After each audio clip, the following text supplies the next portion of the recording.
Welcome back to my YouTube channel. ಹೇಗಿದ್ರಿ ಎಲ್ಲರೂ? ನಾನು ಕೂಡ ಆರಂಭವಾಗಿದ್ದೀನಿ, ನೀವೆಲ್ಲರೂ ಆರಂಭವಾಗಿದ್ರಿ ಅಂತ ನಾನು ನೆನೆಸ್ತೀನಿ. ಬಟ್ ನಮ್ಮ ಅಪ್ಪ ಫಿಲ್ಮ್ ರಿಲೀಸ್ ಆಗೋ ಒಂದು ಕ್ರೇಜ್, ಆ ಒಂದು ಜನ ಎಷ್ಟು ಬರ್ತಿದ್ದಾರೆ ಅಂತ ಹೇಳಿದರೆ ಅಷ್ಟು ಒಂದು ಪ್ರೀತಿ ವಿಶ್ವಾಸ ಈಗ ಕೂಡ ಅವರದ್ದು ನಮ್ಮ ಒಂದು ಹಾರ್ಟಲ್ಲಿ ಈಗ ಕೂಡ ಅದು ಸ್ಥಿರವಾಗಿದೆ. ಮತ್ತು ಶೇರ್ ಮಾಡಲಿಕ್ಕೆ ಇದೆ. ಇವತ್ತು ಏನಾಯ್ತಂದರೆ ಅಕ್ಟೋಬರ್ 29, 2021ಗೆ ಏನಾಗ್ತಿತ್ತಂದರೆ ನಮ್ಮ ಮನೆಯಲ್ಲಿ ಸ್ಪೆಷಲಿ ಈಗ ನಾವು ಹೇಳ್ತೇವೆ ನಮ್ಮ ಪ್ರೀತಿ ಪಾತ್ರರು ನಮ್ಮ ಜೊತೆ ಇರೋದಿಲ್ಲ ಅಂತ. ಅಂದರೆ ತೀರಿಗೆ ಹೋಗುವ ಮುಂಚೆ ನಮಗೆಲ್ಲರಿಗೆ ಒಂದು ಫೀಲಿಂಗ್ ಇರ್ತದೆ ಅಂತ ಹೇಳ್ಬೋದು. ಅಂದರೆ ಏನೋ ಒಂದು ಘಟನೆ ಆಗ್ತದೆ, ಅಂದರೆ ಏನಾದರೂ ಒಂದು ಪ್ರಾಬ್ಲಮ್ ಆಗ್ತದೆ, ಇಲ್ಲದೆ ಗೊತ್ತೇ ಆಗೋದಿಲ್ಲ. ಅವರ ಬಗ್ಗೆ ನಾವು ಜಾಸ್ತಿ ಥಿಂಕ್ ಮಾಡ್ತಾ ಇರ್ತೇವೆ. ಓಕೆ, ಯಾವ ನಮ್ಮ ಪ್ರೀತಿ ಪಾತ್ರರು ಯಾರೇ ಇರಲಿ, ನಮ್ಮ ಫ್ಯಾಮಿಲಿ ಮೆಂಬರ್ಸ್. ಓಕೆ, ಸೊ ನಾನೇನು ಮಾಡ್ತಿದ್ದೆ ಅಂದರೆ, ನಂಗೆ ಗೊತ್ತಿದೆ ಮನೆಯಲ್ಲಿ ಚಪಾತಿ ಮಾಡ್ತಿದ್ರು ಅಮ್ಮ. ಚಪಾತಿ ಮಾಡುವಾಗ ನಾನು ಚಪಾತಿ ಆಡ್ತಿದ್ದೆ ಆಯಿತಾ. ಚಪಾತಿ ಆಡ್ತಿರುವಾಗ ನಾನು ಪುನೀತ್ ರಾಜ್ಕುಮಾರ್ ಅವರ ಸಾಂಗನ್ನು ಇಟ್ಟಿದ್ದೆ. ಯಾವುದು ಅಭಿಮಾನಿಗಳೇ ನಮ್ಮ ಮನೆ ದೇವರು ಅಂತ ಸಾಂಗ್ ಹಿಡಿದು ಚಪಾತಿ ಆಡ್ತಿರುವಾಗ ಸಾಂಗ್ ಸೇಮ್ ಅದುವೇ ಸಾಂಗ್ ನಾನು ಗಡಿ ಗಡಿ ಗಡಿ ಗಡಿ ಇರ್ತಾನೆ ಇದ್ದೆ. ಆಗ ಅಮ್ಮ ಕೇಳಿದರು, ಎಂಥದ ನಿಮ್ಮದು ಒಂದು ಸಾಂಗನ್ನು ಎಷ್ಟು ಸತಿ ಕೇಳ್ತೀಯ ನೀನು ಅಂತ. ನಾನೊಂದು 10-12 ಸತಿ ಅದುವೇ ಸಾಂಗ್ ರಿಪೀಟೆಡ್ ಸಾಂಗ್ ಇರ್ತಿದ್ದೆ. 4 minutes ಸಮಥಿಂಗ್ ಇತ್ತು ಸಾಂಗ್. ಆದಮೇಲೆ ನಾನು ಹೇಳ್ತಿದ್ದೆ ಅಮ್ಮನಾಗ, ಅಮ್ಮ ನನಗೊಂದು ಚೆಸ್ಟ್ ಪೇಯ್ನ್ ಆದಕ್ಕೆ ಆಗ್ತಾಯಿದೆ, ಈಗದೆಲ್ಲ ಕೇಳುವಾಗ ನನಗೆ ಭಯ ಆಗ್ತದೆ, ನಾನು ಹಾಸ್ಪಿಟಲ್ಗೆ ಹೋಗಿ ECG ಒಂದು ಮಾಡಿ ನೋಡ್ತೇನೆ ಅಂತ. ಅದಕ್ಕೆ ಹೇಳಿದ್ರು, ನಾವು ಚೆಸ್ಟ್ ಪೇಯ್ನಲ್ಲಿ ಇದ್ದರೆ ಫಸ್ಟಿಗೆ ನಾವು ಹೆಲ್ತಿಗೆ ನೋಡಬೇಕು, ನೀನು ECG ಮಾಡು ಅಂತ. ಅದಕ್ಕಿಂತ ಮುಂಚೆ ಹೇಳಿದ್ರು ರಜೆ ಮಾಡು ಅಂತ. ಮತ್ತು ನಾನು ಹೇಳಿದೆ ನಾನೊಂದು ECG ಮಾಡ್ತೇನೆ ಅಂತ, ನನಗೇನೋ ಚೆಸ್ಟ್ ಪೇಯ್ನ್ ಆಗ್ತದೆ ಅಂತ ಹೇಳಿದೆ. ಮತ್ತು ಏನಾಯ್ತಂದರೆ ನಾನು ಹಾಸ್ಪಿಟಲ್ಗೆ ಹೋಗಿ ECG ಮಾಡಿದೆ. ಸೊ ECG ಮಾಡುವಾಗ ECGಯಲ್ಲಿ ಹೇಳಿದ್ರು ಅದು ಎಂಥ ಪ್ರಾಬ್ಲಮ್ ಇಲ್ಲ, ಅದು ನಿಮಗೆ ಗ್ಯಾಸ್ಟ್ರಿಕ್ ಆದದ್ದು ಅಂತ ಹೇಳಿದರು. ಒಂದು ಟ್ಯಾಬ್ಲೆಟ್ ಕೊಟ್ಟರು, ಅದು ಟ್ಯಾಬ್ಲೆಟ್ ತಗೊಂಡ್ರೆ ಸರಿ ಆಗ್ತದೆ ಅಂತ ಹೇಳಿದ್ರು. ನನಗೆ ಚೆಸ್ಟ್ ಪೇಯ್ನ್ ಲೆಫ್ಟ್ ಸೈಡಲ್ಲಿ ಜೋರು ನೋವಾಗ್ತಿತ್ತು. ಸೊ ಆಯಿತು ಅಂತ ಹೇಳಿ ನಾನು ಟ್ಯಾಬ್ಲೆಟ್ ತಗೊಂಡೆ ಇದ್ದೆ. ಹಾಗೆ ನಾನು ವಾಟ್ಸಪ್ ಎಲ್ಲ ನೋಡ್ತಿರ್ಲಿಲ್ಲ. ನನಗೆ ಸಡನ್ ನನ್ನ ಅಕ್ಕ ಕಾಲ್ ಮಾಡಿ ಹೇಳಿದ್ದು ಕಿ ಹೇ ಅಪ್ಪು ತೀರಿಯರು ಅಂತ ಹೇಳಿದ್ದು. ನನಗೆ ಶಾಕ್, ಐ ವಾಸ್ ಶಾಕ್ಡ್. ಎಂತ ಹೇಳ್ತಿದ್ದೆ ನೀನು ಅಂತ ಕಾಲ್ ಕಟ್ ಮಾಡಿದೆ. ಡೈರೆಕ್ಟ್ ನಾನು ಏನು ಮಾಡಿದೆ, ನಂದು ಯೂಟ್ಯೂಬಲ್ಲಿ ನೋಡುವಾಗ TV9 ಇತ್ತು. TV9 ಕ್ಲಿಕ್ ಮಾಡುವಾಗ ಹೇಳಿದರು ಅವರು ಸೀರಿಯಸ್ ಆಗಿದ್ದಾರೆ, ಹಾಸ್ಪಿಟಲಲ್ಲಿದ್ದಾರೆ, ಸೀರಿಯಸ್ಸಲ್ಲಿದ್ದಾರೆ. ಸೊ ನಾನು ಏನು ಮಾಡಿದೆ ಅಂದರೆ, ಸೀರಿಯಸ್ಸಲ್ಲಿದ್ದಾರಲ್ಲ, ದೇವ್ರ ಹತ್ರ ಒಂದೇ ಪ್ರೇ ಮಾಡ್ತಿದ್ದೆ, ದೇವರೇ ಪ್ಲೀಸ್ ಅವರು ಹುಷಾರಾಗಲಿ, ಸೀರಿಯಸ್ ಆಗಿದ್ದಾರಲ್ಲ. ಅಂದರೆ ಫಸ್ಟಿಗೆ ತೀರಿದ್ರು ಅಂತ ನ್ಯೂಸ್ ಬರ್ತಂತೆ. ಮತ್ತೆ ನ್ಯೂಸ್ ಏನು ಬಂತಂದರೆ, ಇಲ್ಲ ಅವರು ಸೀರಿಯಸ್ ಆಗಿದ್ದಾರೆ, ಸೀರಿಯಸ್ ಆಗಿ ನಾವು ಒಂದೇ ಪ್ರೇ ಮಾಡಿ ಪ್ಲೀಸ್ ಹುಷಾರಾಗಲಿ ಅಂತ. ಮತ್ತೊಂದು ಹಾಫ್ ಆನ್ ಅವರ್ ಬಿಟ್ಟು ನೋಡುವಾಗ ಮಾರ್ನಿಂಗ್ 11ಗೆ ಇದು ಆದದ್ದು ಗೊತ್ತಾದ್ದು. ನನಗೆ ಗೊತ್ತಾದ್ದು 12ಗೆ. ಆದರೆ 12ಇಂದ ಅವರು ಸ್ಟಾರ್ಟ್ ಮಾಡಿದ್ದು ಸೀರಿಯಸ್ ಆಗಿದ್ದಾರೆ. 11ಗೆ ತೀರಿದವರು, 11:30 ಹೊತ್ತಿಗೆ ತೀರಿದವರು. ನನಗೆ ಗೊತ್ತಾ 12:30ಗೆ.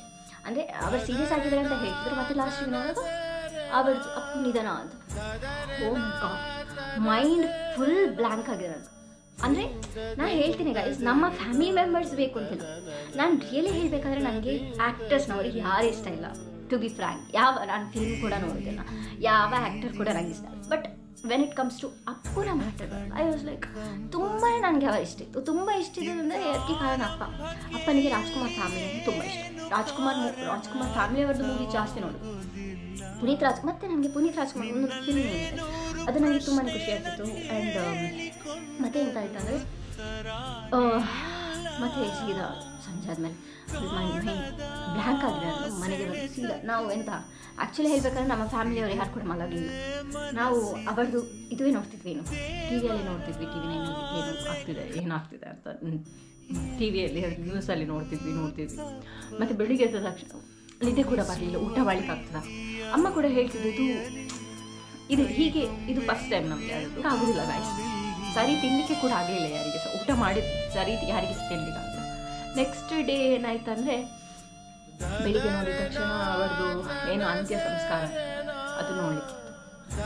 ನಾನು ಹೇಳ್ತೇನೆ, ನಮಗೆ ಇಡ್ತಿದ್ರೆ ನನಗೀಗ ಕೂಡ ಫೀಲ್ ಆಗಿ ಒಂದು ಸಲ ನನಗೆ ತುಂಬ ಆಸೆ ಇತ್ತು ಅವ್ರನ್ನ ಮೀಟ್ ಆಗಬೇಕು, ತುಂಬಾ ಆಸೆ ಇತ್ತು.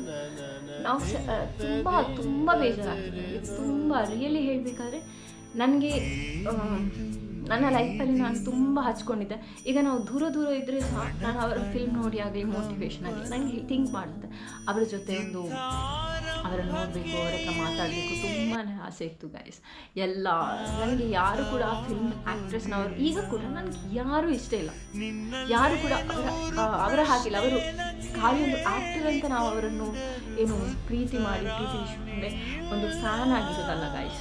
ಅವರು ಮಾಡಿದ ಸಾಧನೆ ನಮಗೆ ಆಲ್ಮೋಸ್ಟ್ ಸ್ವಲ್ಪ ಆದರೂ ಒಂದು 50% ಗೊತ್ತಿತ್ತು, 50% ಆದ ನಂತರ ಗೊತ್ತಾಯಿತು.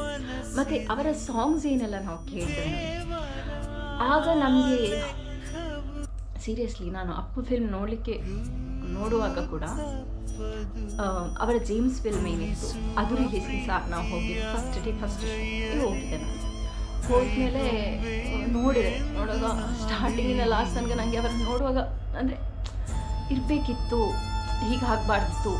ಅವರನ್ನು ನಾವು ಥಿಯೇಟರಿಗೆ ಹೋಗಿ ನೋಡುವಾಗ ಸಹ ನಮಗೆ ಫೀಲ್ ಆಗೋದು ಶಿಟ್, ಅಂದರೆ ಹೊಟ್ಟೆ ಉರಿ ಬರ್ತದೆ ಗಾಯ್ಸ್. ಅಂದರೆ ಇರಬೇಕಿತ್ತು, ನನಗೆ ಆಸೆ ಇತ್ತು ನನಗೆ ಅವರನ್ನು ನೋಡಬೇಕು.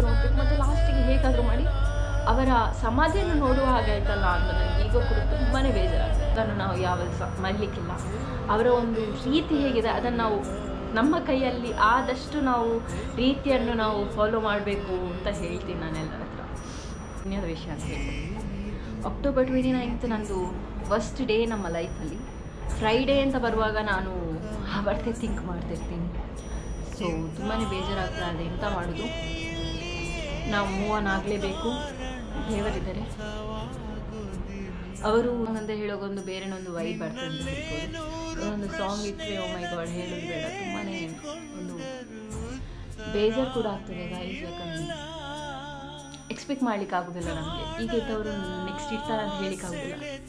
ಎಂಥ ಫೀಲ್ ಆಗೋದಂದರೆ ಕೆಲವೆಲ್ಲ ತಪ್ಪು ಮಾಡ್ಕೊಂಡು ಹೋಗ್ತಾರೆ,